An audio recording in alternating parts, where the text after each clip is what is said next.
All right, well, good morning, everyone. Thank you so much for joining us this morning. I'm Dan Ottke, Superintendent here at Clermont DD. Again, appreciate you guys taking some time just to share a few minutes with me to talk a little bit about kind of where we've been and where we're going as we head into 2022. I usually try to do this as part of a November opportunity just to catch up and to just to share a little bit about some ideas that we're thinking about for the next year.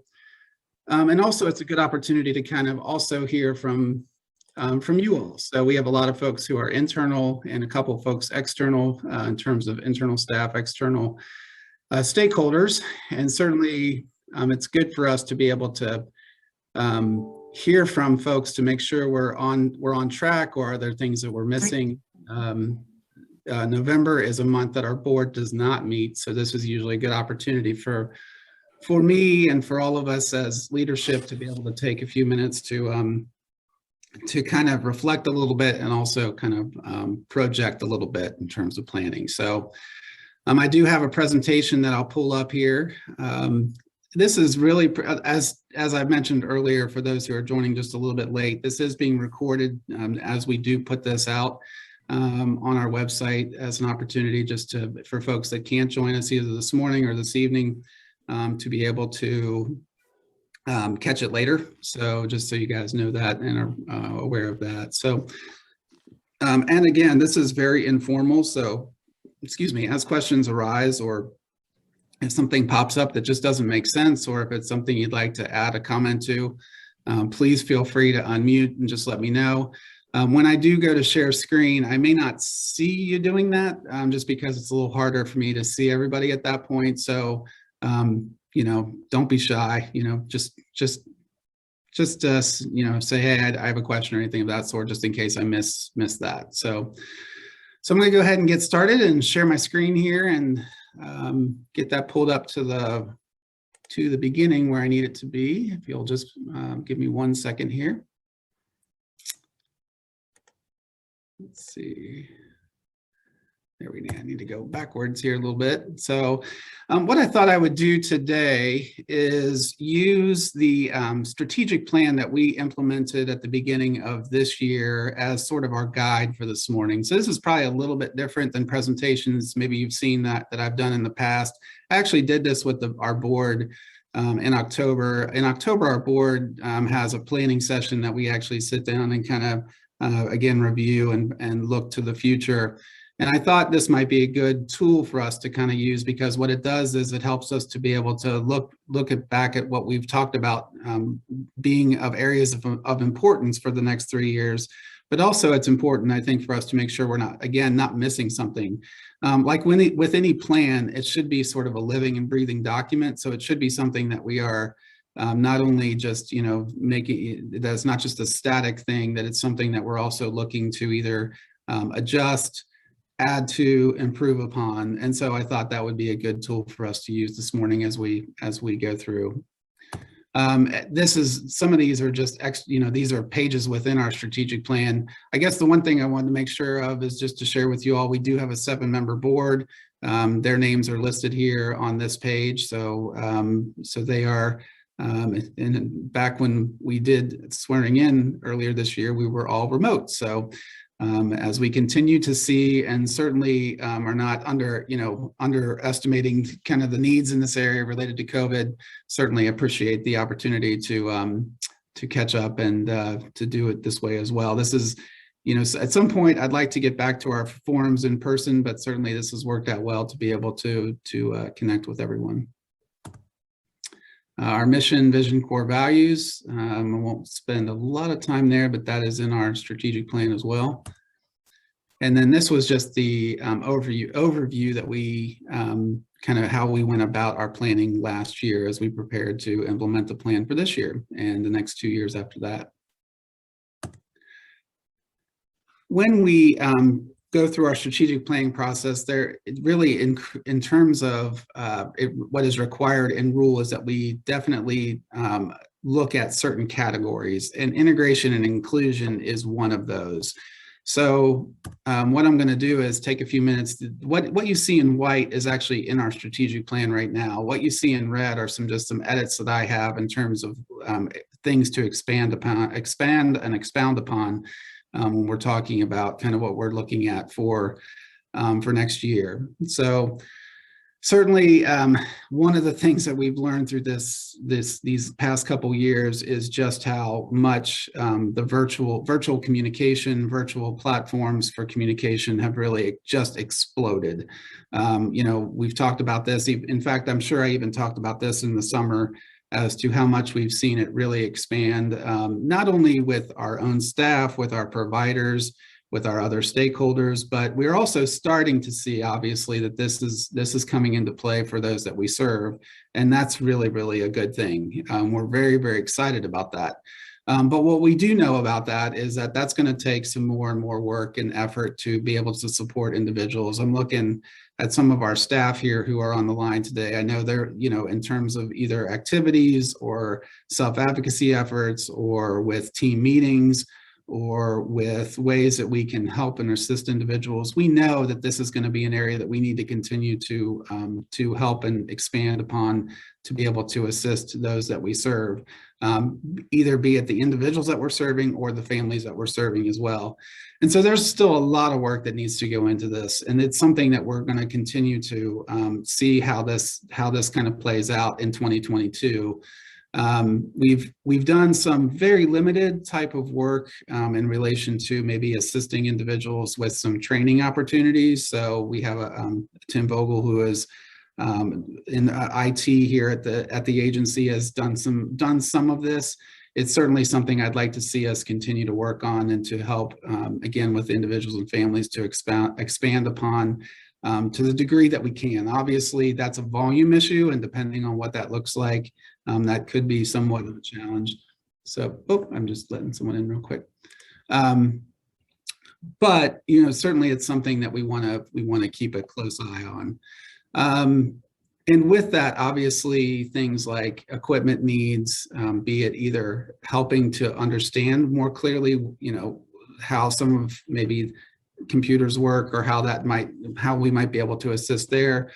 Or in some instances, on very limited instances, we've been able to assist some individuals with maybe a loaner or a piece of equipment, something of that sort, which we're trying to figure out kind of what that might look like in the future as well, as we continue to see. And then, of course, it's all across the news, and with the infrastructure bill that passed nationally, that President Biden signed yesterday, broadband is certainly an area that we know, access to the internet is something that we know is, a continual thing we'll need to keep a close eye on.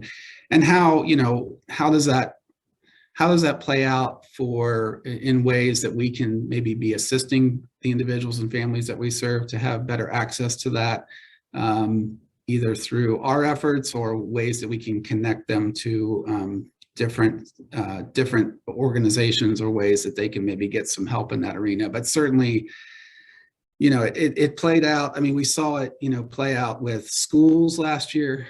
Certainly, for those of you who have kids that went virtual, how things played out there. And hopefully, as we see the pandemic at some point, we're praying ebb. We do know that these kinds of things are certainly not going to go away, and we're excited about that in some, because it is an opportunity for folks to have closer and more access to different things. We're seeing providers venture into this world in relation to being able to provide virtual services and the connection that can provide socially for individuals that we serve. This is only going to continue to expand as we go throughout this decade. So we know we need to keep this as a focus area, and certainly as a goal for us to continue to support individuals and families in this way. Second bullet point, and actually I'm going to steal, so Sharon Richmond's on the line. She kind of coined this a little bit, but to promote remote. So one of the things that we've been talking about even prior to the pandemic was the continued expansion in the use of remote supports for those that we serve to further the independence of those we serve, and also, as we'll talk later in this presentation, to be able to offset some of the provider shortages that we're seeing, that we know are existing out there. They were existing out there prior to the pandemic. They've only been exacerbated by that. So we would love, and I think we're right at a prime kind of sort of the tip of the spear, you might say, in relation to individuals and families with some of the use of virtual services. Folks are becoming much more comfortable with that. And we're certainly hoping that remote supports will only continue to expand, because it offsets some of the challenges we're seeing with access to, physical human providers. But we're also seeing it, again, as an opportunity for folks to be more independent, in a situation where they can live more independently, but still get the supports that they need. And so certainly we're going to continue to promote that as we move forward. I know I saw Sam on the line in terms of, and we've talked a little bit about this in terms of the Blueprint Group and Adult Day and Employment Services. This is a group that has been formed across the state of stakeholders that formed way back actually a couple years ago now, to really look at kind of the evolution of adult day supports and employment services for individuals that we serve.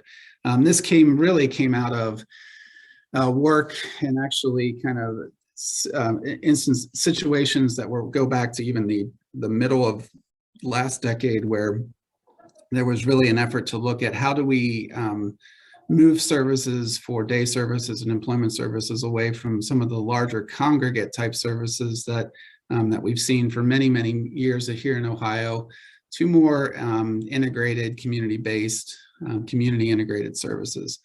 But what we do know with all of that is, and I think I've even shared it in past presentations, is that it's sort of like, it's turning the Titanic a little bit, because our services have been so focused in that arena that it's going to take the efforts of all the stakeholders, all of us in the system, to be able to get to a place where the rates and the things that are needed to support those efforts are there. And so that work is continuing.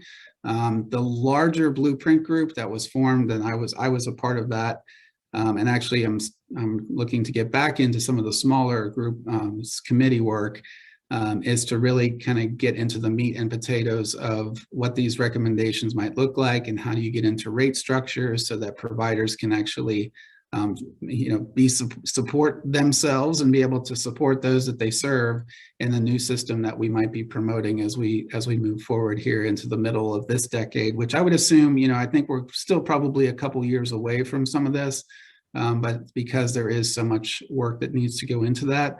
But I would say by the middle of the decade, we'll see some pretty significant changes when it comes to some of the services that we've, or at least opportunities. I wouldn't say major, but just opportunities for individuals and families when it comes to that area.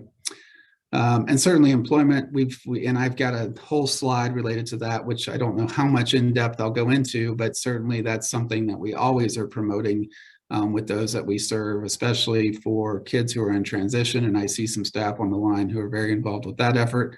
And we'll talk some more about that as we get it further into the presentation. Transportation, this is, as I shared with our board, I feel like, this is an area that we just continue to work on. It is such a massive thing to really work on and come up with ideas and solutions for. I feel like, it's one of those things we've talked about for many, many years and continue to talk about. One of the things that I am excited about is we are going to be looking at ways that we can, from a local standpoint, be able to support some more efforts in this, put some resources towards it for next year, and see what fruit that produces, so that individuals can access, again, more of the things in their community that maybe they haven't been able to access as regularly as we would like to see. But it is certainly something that we're talking about, looking to expand upon and expand our efforts to financially support next year, and then really kind of evaluate how did that go. What are some ways that we can look to, as to how things went in 2022, so that we can look to 23 and beyond as to what we can continue to support when it comes to transportation services. Obviously, the biggest challenge with that is finding providers that can do it, and then two, that door-to-door option is somewhat can be difficult depending on the circumstances, and so that's certainly something we're going to continue to work on as we get into next year. A couple things in red at the bottom of the screen that actually kind of came about sort of late in this year. Two things. One, we're very excited about we're seeing some opportunities to partner more, have some more connectivity with our Metropolitan Housing Authority.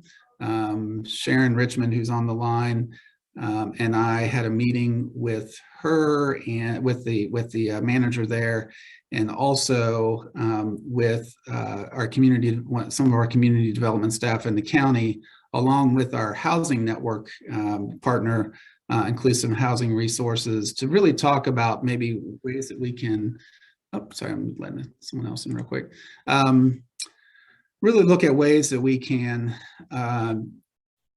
partner more in this area. And I'm pretty excited about some of the conversations we've already had in relation to maybe seeing some expanded opportunities for individuals that we serve to have increased availability to some affordable housing options that maybe we haven't had in the past. So along with that, we're also looking at ways that we can continue to build upon this, seeing if we can do some partnerships fiscally, financially, to be able to maybe have some more opportunities that we can partner on to create housing here in the county as well for those that we're serving. So I'm pretty excited about this opportunity. There are the folks that are involved with this have done this in other parts of our region. So i.e. like in other counties around us.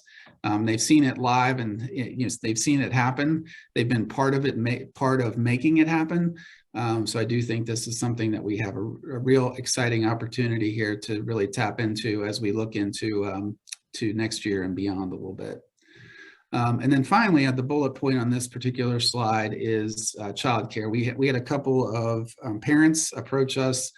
So Beth Martin, who is on the call here, we've been talking with a couple of parents just about the increased just struggle and frustration it has been to find daycare providers for their children with needs. So we're certainly looking at ways that we can partner with some of our stakeholders that we know about here in the county, and maybe others that are maybe not here yet, but ways that we can maybe encourage some opportunity to grow in this area. So this is certainly something that, as I'm looking at our strategic plan and certainly our plans for 2022, these are goals that will go straight in there. And maybe I'm looking at also possibly just incorporating these couple bullet points into our strategic plan as, again, areas that we just need to make sure we're keeping it concentrated on. So any questions about any of this that you all have, or anything I can either expound upon or clarify? Dan, this is Jenny Grossman. Yeah. On your point of childcare options, I'm really excited that you guys are looking at this, because years ago when my boys were little, I went to 4Cs in Cincinnati and I used their recommendations, but I had to find my own in-house provider that was willing to take my kids. And that's really difficult. But if there are parents out there having some issues, you might want to send them that way until you guys can flush this out. That was an option I used. I mean, I went and I did interviews with the people. I looked at the houses and all that stuff, and I actually had some really good luck. So that might be an option for some folks while this gets worked out. Yeah, I appreciate that very much. And certainly I appreciate you sharing your experience. Certainly that's sort of a similar experience that we're sort of hearing from a couple parents. And certainly if we're hearing it from a couple, I'm sure there's far more than a couple out there that just maybe haven't communicated that to us as well. So we know this is, and certainly, part of the challenge, and not to get, because I don't want to get into an excuse making kind of thing. So part of these are also situations where with some of the workforce shortages that we'll talk about, as we move forward into the presentation, that, centers are dealing with the same kinds of challenges. So it just is it's a really unique situation that everyone's sort of dealing with right now. But we did have we had some really good conversations with a couple folks who have a lot more knowledge in this area than we do, maybe, that Beth and I met with, and we're hoping again to really, come up with some creative ideas here to look at for next year to increase these options. But thank you, Jenny, for sharing that. Certainly that's a good resource to tap into for sure. So. All right. So again, in our strategic planning, one of the things that we are charged with is reducing waiting list numbers. So this is an area I feel, I'm excited about, only for the sake of kind of where we've been in the past and where we are today, I think. In relation to some of the things we've been through with things like, if you remember, fix the list, things of that sort, which again, a couple staff on the call that were integrally involved with all of that in terms of the work to reduce our, gosh, at one point, probably 800, 900 person waiting list down to, I think we're somewhere in the neighborhood of 20 to 30, I think at last I heard, kind of thing. So that is really, really, really exciting. So, and I'll take some more time to kind of talk a little bit about that. So in our first bullet point, the thing that we've really looked to do, what we're trying to do each and every year of this strategic plan, is to really eliminate the immediate and current needs list that we see each year. So the way that works is, and again, there are folks on the line that could speak to this much more eloquently than maybe I could in relation to how this kind of works, but essentially the way that the system has really changed over the years. And again, Jenny's probably good, she's probably a good person for, for some of this, is in relation to, it used to be, when you first kind of got involved in the system, you were sort of asked to go ahead and get your name on the waiver waiting list. And sometimes that list, you could be on that list for many, many, many, many years, only because it had stipulations within it that basically, based on need, it could sort of jump, or you could, basically fall or move up and down on that list. And really the state identified that as something that really wasn't a very good system to go by for those that we serve. And that was identified probably five or 6 years ago now, or at least 3 or 4 years ago.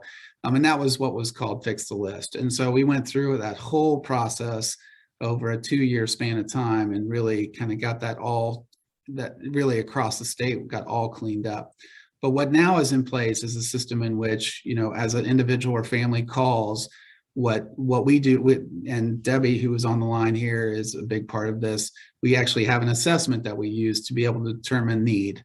And based on that, it can be identified as an immediate need, something that has to be dealt with within a 30-day span of time, or a current need, which is something that we know is a need, but is something that is a little bit more longer term, like a 12-month period of time, something of that sort. So I'm very proud of the fact that we've been working, from year to year, we've been able to work through those lists, work through those needs, and be able to address them to the point that folks are getting services that they need. And so that's something that we're obviously wanting to continue in 2022. So that's what we talked with our board about last month is, and obviously that number changes, it fluctuates, it moves probably almost, it can be like anything, it can move on a daily basis based on either, the situations have changed, or all of a sudden, maybe things have improved or have gotten a little more challenging. So that is something that number can change. So obviously when we're talking with our board about proposed new Medicaid waivers for 2022, we sort of have to take a snapshot in time and say, this is what we're thinking about for 2022, recognizing that can change. And we've been able to be pretty flexible with that as well throughout this year, and we're learning. So I am excited that we're going to be able to continue to work towards, doing our best to eliminate those lists, or at least keep those lists as up to date as possible to be able to support those that we're serving. And then, of course, we also have a program called Family Support Services, that we are, that we work with our local council of government to help us support those needs and be able to find different ways and creative ways that we can help families and individuals with needs that come up throughout the year, be it things like camp or respite or equipment needs, or this, things like what we talked about earlier, transportation, different things that we can be able to support families with in that arena as well. So, so we're going to continue those efforts. We're also going to see how we can continue to maneuver and make sure we're flexible enough in those particular areas where needs might pop up, that we can hopefully address them as best we can. So, so that's our first effort in bullet point 1. Bullet point 2, this is something that we've been keeping a close eye on really for the better part of 4 or 5 years now. And this is some situations that we're seeing that continue to be challenging situations that we're working with related to intensive needs youth and their families. We have situations in which, and you've probably either read articles about it or heard about it in situations where some of these particular circumstances, oftentimes maybe kids with these kinds of intensive needs often may have to go far away for supports, away from their family home that's maybe 3, 4, 5 hours away, in either maybe residential treatment facilities across the state, things of that sort. This is a huge area of focus for the state, the entire state, the entire system, to try and improve upon that. That is something that we know has not been a good route. We definitely want to make sure that we're doing a better job in those areas with our county, other county partners, so children's services, mental health services, things of that sort. I'm proud to say we've been involved with a project now with Hamilton County for the better part of 3 or 4 years, that we actually had some grant funding to be able to really try some really creative things with a couple different providers over the years, to be able to, where our focus has been is to really provide the in-home supports and sort of really the wraparound, I guess I would say in some respects, sort of wraparound or supports that we can be able to help those individuals, those kids and those families to be able to get the supports they need at home, so that hopefully it wouldn't be a situation where they would have to pursue maybe some of these other more difficult, or out of home services. So that is something that we have been involved with. Our project is called RISE, which is not, you may have heard of Ohio RISE, which is another statewide Medicaid service that will be coming online in the next year or so. That actually is in the same, it's really trying to accomplish the very same thing, which is to be able to keep and support kids at home in their family's home. We just happened to have that, kind of name for it a couple of years ago, and we've kept it. So it's something that we're continuing to work on with our partnership with Hamilton County. And then also we're collaborating again on a regional approach to this with other county partners, to be able to look at ways that we could maybe partner to provide some more respite opportunities. We know respite is just a huge player in this. We know that if families can oftentimes maybe get a break for a little bit, maybe a weekend, something of that sort, whatever works for them, it can go a long way to being able to help maybe keep folks together. So, so that is something that we are working on. The reason we're taking a regional approach to this is we know that maybe having a place and being able to keep it staffed, may take, sort of a regional approach to start, and then we can see kind of what the needs are as we branch out into different counties and different providers from there. So, so that is something that you'll continue to hear about, you'll continue to see as we move into 2022, so that we can provide the best supports for these very intensive situations as possible. And our behavioral health team is very involved with this. And has been very involved with this they're a big player in the RISE program as well. So kudos and shout out to them as well. These last couple of bullet points I'll just touch on briefly. So really, we do a 5-year financial sustainability plan that we share with our board each and every year. Again, we're constantly reviewing that with our board.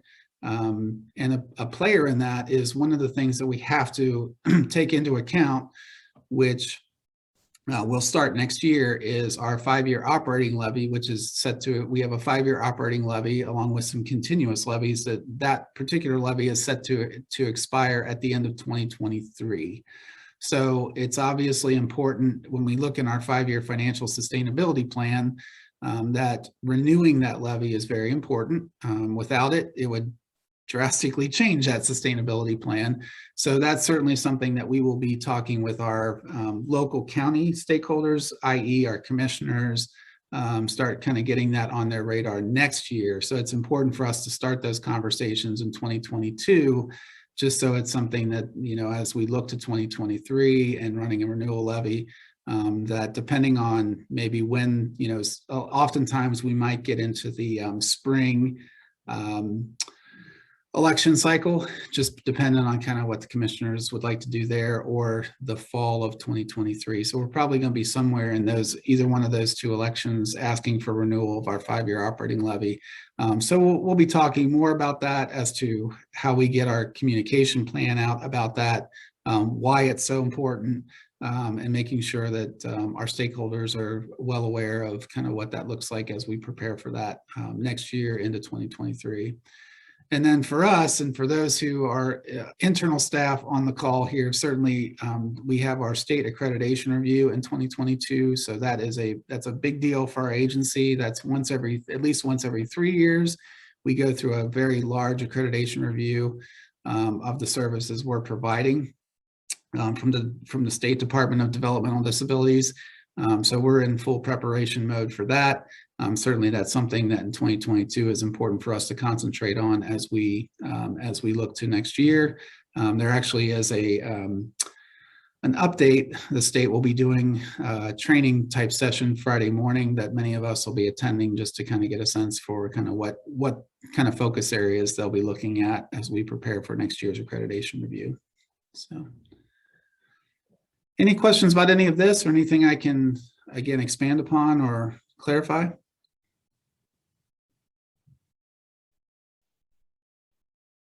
All right. I'm probably going to go through this slide a little more quickly, but I do want to touch on a couple things just as we talk about, especially as we talk about transition. So one of the areas we're charged with, again, is increasing community employment opportunities for those that we serve. But I think it goes even a little bit beyond that. I don't want to just limit this conversation to strictly employment, only because, as we know, there are many individuals that we serve who are either further back on the path to employment, or they're just, you know, they're in a situation where their needs are such that, you know, we definitely want to recognize, especially as we're talking about transition, what that looks like, especially when we're talking about families who are in transition from school to the adult realm. It's one of the biggest things that, and I know I've got, you know, with Jenny on the line here, certainly it's a situation that everyone kind of, you know, it's a big conversation. It's always something that we take very, you know, we know it's something that we want to look to very seriously for the individuals and families that we serve. So certainly we always want to promote employment. That is, you know, certainly a big focus area for ours. That's why we have an employment team still here at Clermont DD. We have a pre-employment service that we offer for students in the Clermont County districts each summer and throughout the year. It's certainly something that we've taken very, very seriously over the years. And one of the things I'm really excited about, because we do have, again, a couple folks who are on the call with us today, Samantha being one of them, who we've really looked to have a dedicated caseload for an SSA to be able to really get into those transition conversations within our school districts, to really, you know, do that and prepare for that much earlier, to really have those conversations at an earlier point, and to really prepare and to really look to. And one of the things that I highlighted in red on this particular slide is something called Charting the Life course, which our SSA group and many of our staff have been involved with. to really use as a tool to help guide us, as teams, help guide families and individuals and students, and really anyone within any age group. It's a tool that really can be used at any point throughout the lifespan, really to assist with these conversations, to really think through, okay, what is kind of my North Star? What is it that I'm dreaming? What is it something that I would really like to pursue? And then taking the steps back to really put the action steps in place to be able to really put some meat on the bone related to how do we get there, kind of thing. So certainly this is an area that we're striving to do everything we can to support individuals and families as we not only look at employment, but transition. And as we continue to really help through that process and really look at ways that we can do our very best in that arena. So certainly it's, and I definitely want to thank those who are on the call who are involved with that. We've seen some pretty cool trainings we've been involved with, not only here at the Wildy School. We had sort of a joint training effort with Charting the Life course type efforts that was actually done, I think, communicated regionally, where it was an opportunity for us to talk a little bit about some of the transition efforts that are going on here. But certainly we know it's a constant area of growth. It's a constant area of working closely with our school district partners to be able to do the best we can in that area. And to not stop there, but also to do so with our providers in our community as well, which I know we have an adult provider on the call as well, to look at ways that we can continue to support as folks transition. So anything there or anything that folks would want to add to, raise questions about, or anything that we're missing that I would want to include?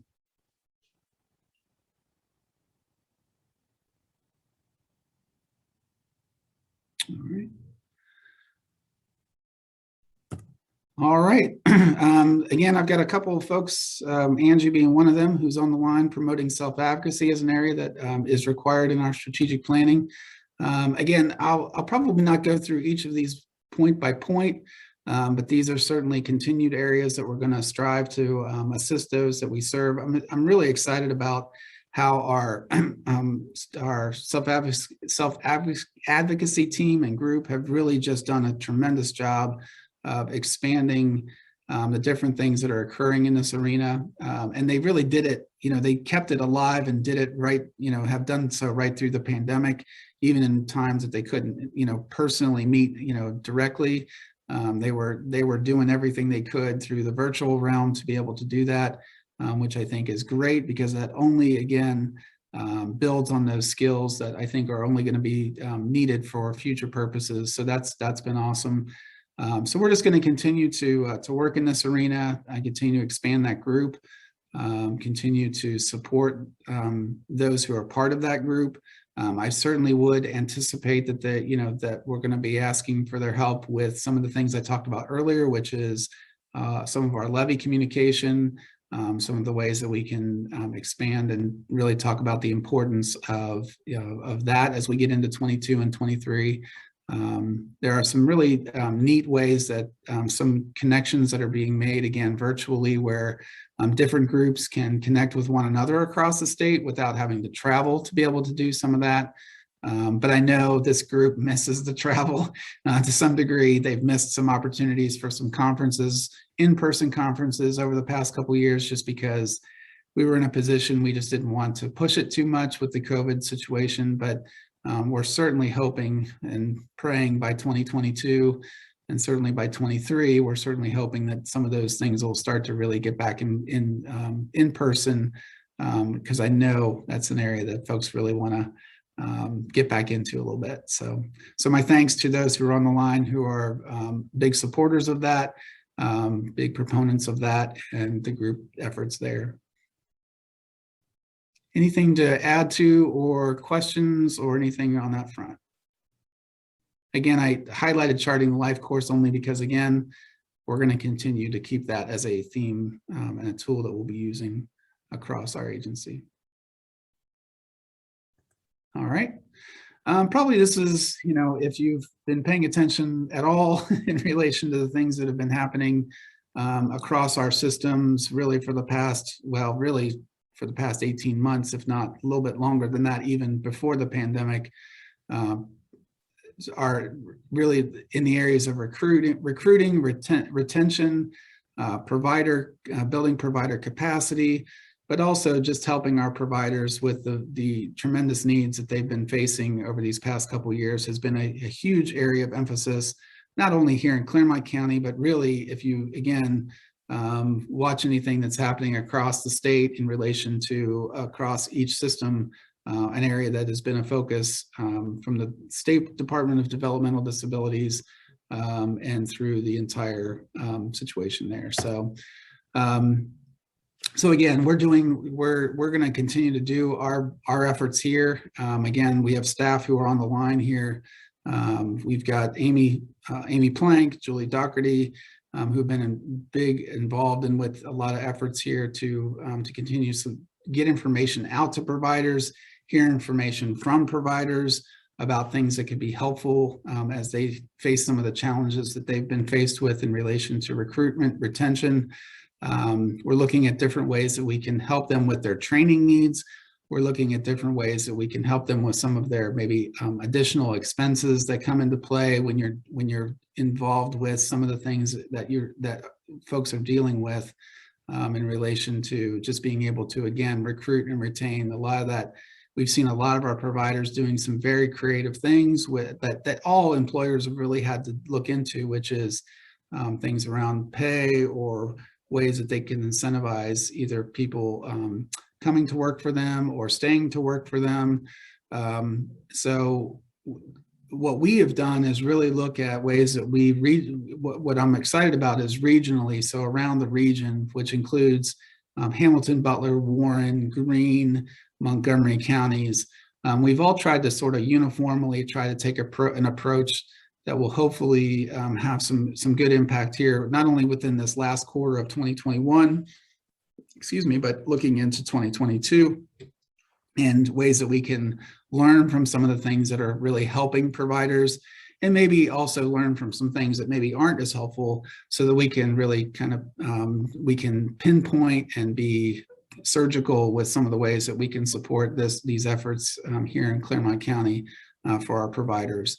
We're certainly very appreciative to our providers, what they've been through over, again, this year to year and a half, if not even a little bit before that, as to what it has been like to really maintain and keep the services going for those that we serve. We know, again, as I've shared, whether it be day or residential providers, it's really the backbone of the system.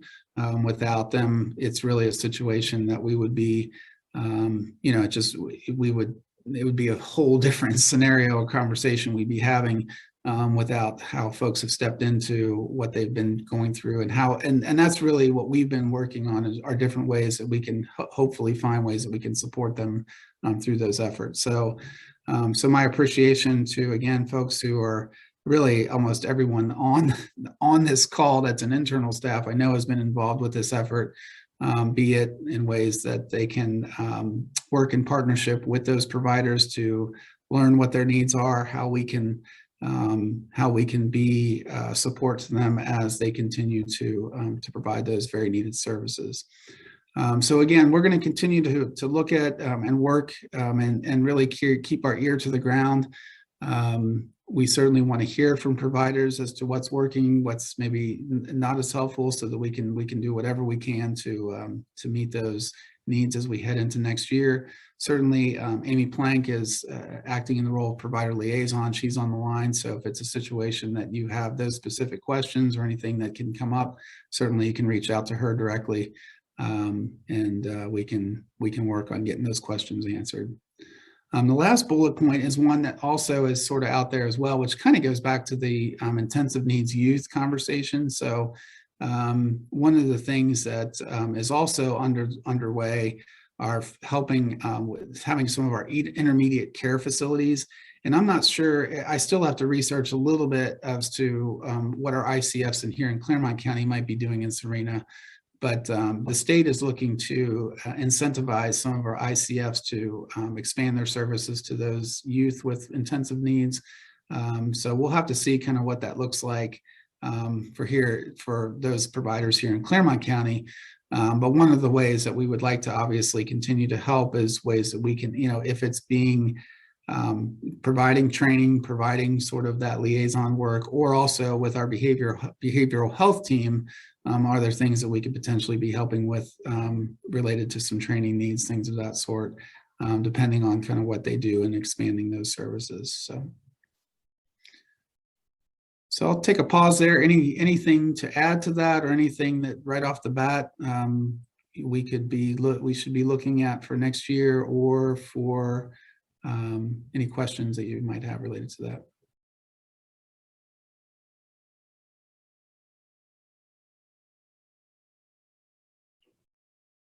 Okay. I think lastly, I just want to take just a few minutes, and this is probably a little bit more of a internal. So this one kind of changes the focus maybe from some of the external things that we were involved with to more some of the internal things that probably for those who are on the line it would be pertinent to. So, we're looking at and this is an external thing, but this is sort of hitting both sides of it in terms of we have a new statewide ISP that is being rolled out.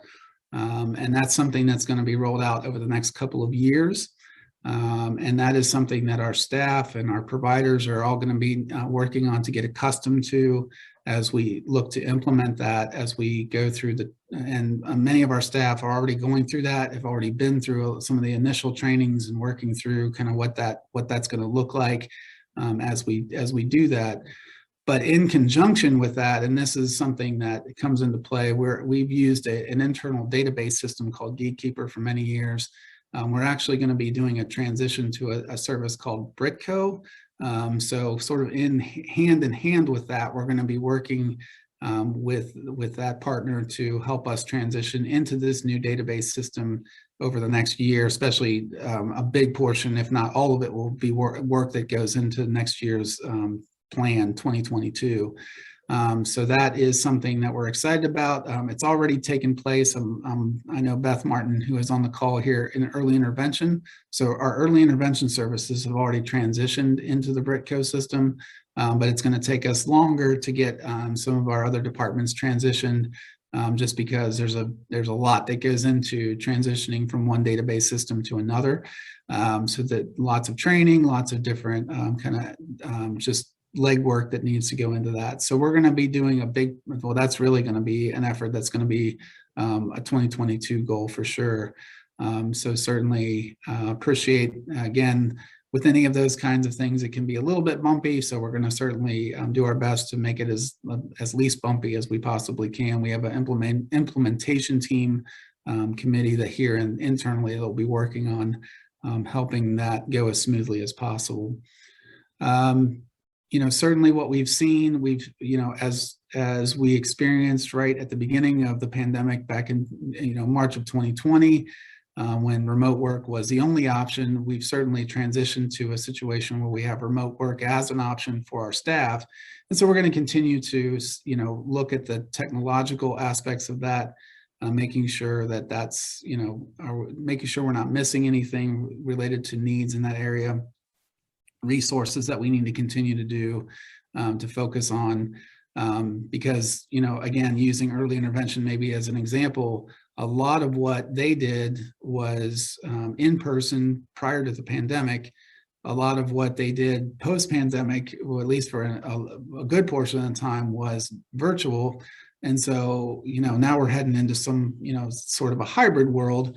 And so that's a situation that we need to keep our skills up related to all those kinds of things. We need to make sure we've got the things in place to be able to do the best we can, because we know that's the future. We know it's certainly something that's going to be kind of where things land, is some element of a hybrid world, even as we're experiencing through doing this presentation. So certainly that's something that we'll continue to concentrate on.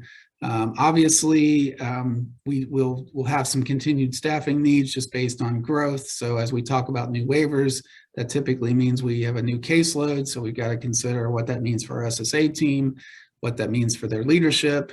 So different things there. We've done some expansion already in relation to some MUI expansion, behavioral health expansion.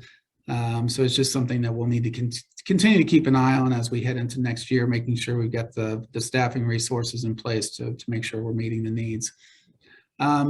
This is probably something that, well, it isn't something that we've re-implemented, but I would like to try to get back into this. This is something we were doing really in person, which were some quarterly training connections meetings, which we really haven't implemented fully back in place yet.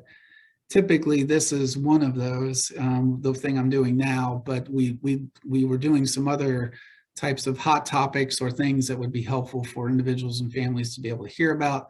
So certainly I'd like to kind of revisit that as we get into 2022. Sanctuary, which is our trauma-informed culture in agency effort to support and have a trauma-responsive approach to those we serve. We just went through some recertification of that, and we'll continue to do. We've got another in-person recertification part of that, which will come in the spring of next year.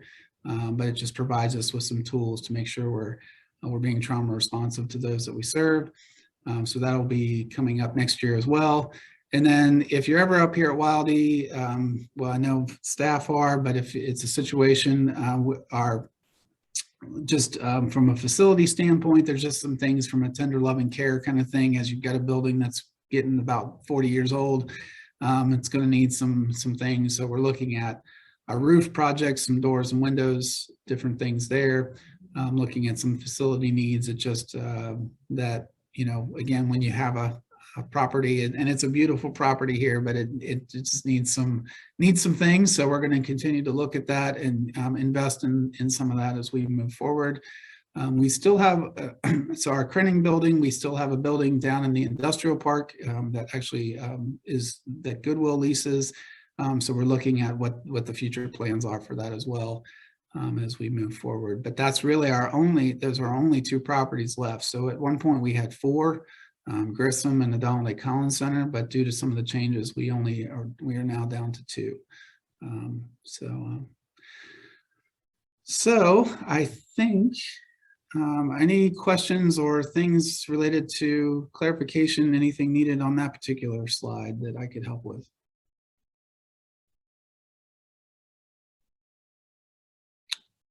All right. So these are just some contacts, certainly not by any means all of our contacts. And hopefully if you ever need anything, you can just dial our number and we'll make sure we get answers for you, any questions that you have. These are our directors and different leadership folks within the agency. So you can always reach out to any of us. Certainly you can reach out to me if there's anything that you have questions about or anything that I can help with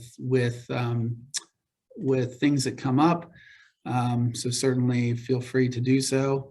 And I think, Dan, yes, if I could it's Jenny again. Mm-hmm. I just want to give a big thank you to my SSA, Janet. I have the 2 boys and I have to have a lift, and my lift broke. And then my spare broke. And I emailed Friday morning in distress, what am I going to do? And by Friday at 2:00, I had someone here to fix them both. So thank you very much. That is one of those crisis things in my life that if it doesn't all work, it's a problem. So I just wanted to, I know Kim was on the line and Sharon, and Janet is just wonderful for us. So I just wanted to say thank you and let you all know that, for a mom and everybody else in my house, that was necessary. So thank you. Absolutely. Well, I appreciate you sharing that. And certainly we'll make sure we communicate that on to Janet. I'm sure the folks that heard that will make sure.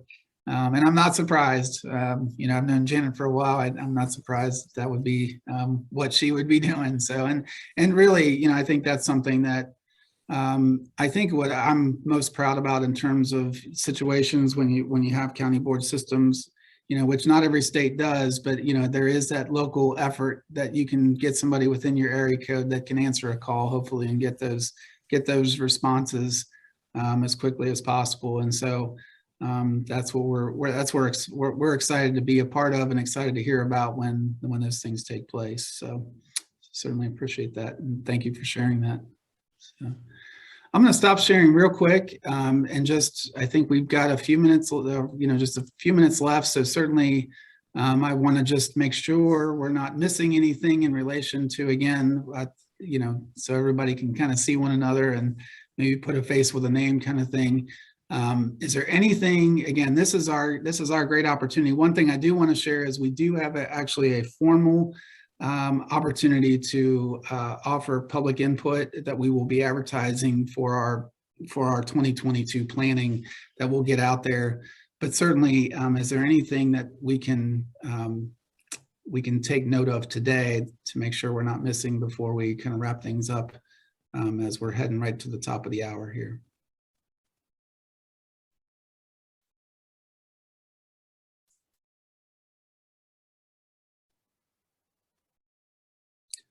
Well, if anything does come to your mind, maybe outside of this meeting, or if you feel more comfortable sharing it outside of the Zoom recorded meeting kind of thing, you can certainly just reach out to me, reach out to Lisa, any of the leadership that were identified on that slide. We'll make sure we get that accounted for and incorporated into the planning that we have in for next year. So I want to just take a moment to say thank you again to you all for joining us this morning. Again, if there's anything that comes up, please let us know. Certainly want to wish everyone the best in the holiday season as we head towards that, which is kind of hard to believe. I'm not at all prepared, and I was not prepared for that snow on Sunday morning. So, so it's like, here we go kind of thing right into the winter. But I definitely want to say thanks to all the staff who are on the line, and to the providers and the family members that joined us. We'll look forward to catching up here soon again. So hope you all have a good rest of the day. Thanks, everybody.